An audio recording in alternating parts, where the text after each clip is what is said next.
So Top Gear, the UK version, is riddled with class-based guilt and resentment, whereas you lot are just having a stubby and doing some donut work in a Holden. Is that basically it? That would be it. Yeah, I think that's probably true, isn't it? I think it probably is. If I was a smarter person, I'd try to introduce class, but I wouldn't get away with it. When we're looking at a car that's Australian-made, it's either a Commodore or it's a Falcon. So it's kind of hard to be elitist or statist or anything about that. There is no level to it. But as soon as we get a supercar, if you get a car like this, then clearly it's going to be only affordable for the people who make $1 million. And then in Australia, I think the only difference with that is we go, they're an expensive twat.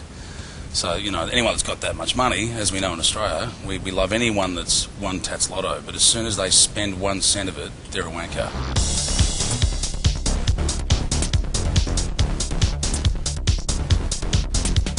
Everybody was a Bogan once. I mean, there was a time when all men equally were Bogan, wasn't there? Which in Australia we just call youth. Yeah. Teenage years. Yeah, well, I suppose that's probably largely true in Britain as well.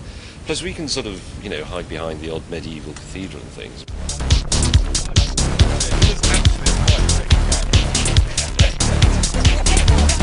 When we're making our show, and that's why we do say it is half up to the audience. If we turn up in a Falcon, you know, if we turn up in a Holden ute and do a story where we drive across the Nullarbor in a ute to see how far we can get on just 3 tanks of fuel, then Australia go, yeah, but you've just put yourself in a ute, you've driven across Australia, that's so Australian. But if we turn up, you know, in a Lamborghini and go around a racetrack, they go, yeah, but they've already done that on Top Gear UK.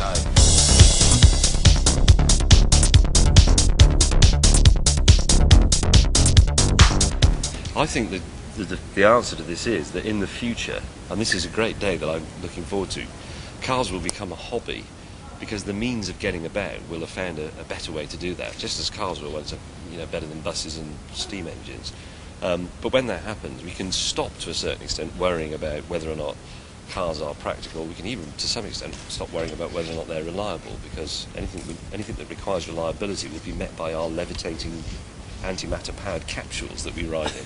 And then your car will be an indulgence. And, you know, the same thing happened to canal boats and sailing ships and steam locomotives and so on. And we will have, you know, your daft Holden or your Ferrari or your uncomfortable Lotus or whatever, but it won't actually have to do anything.